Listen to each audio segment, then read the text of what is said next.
Социјалните мрежи стануваат главни информатори на граѓаните. Наместо преку сериозни пишани и електронски медиуми, луѓето се почесто новостите ги дознаваат од интернет. Но токму недостигот од цензура и законска регулатива на социјалните мрежи дава простор за пласирање на лажни и невистините информации. Голем дел од вестите кои се продуцираат на социјалните медиуми и луѓето подлегуваат на тие информации, на тие спекулации, условно да кажам, и го креираат своето мислење, својот суд поврзано со нешто.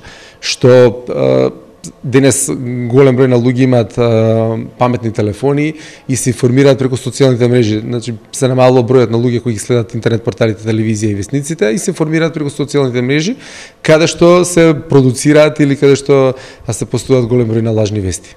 Освен ова, голем дел од граѓаните не можат да препознаат што е вистина, а што не, или дали веста е напишена професионално и објективно.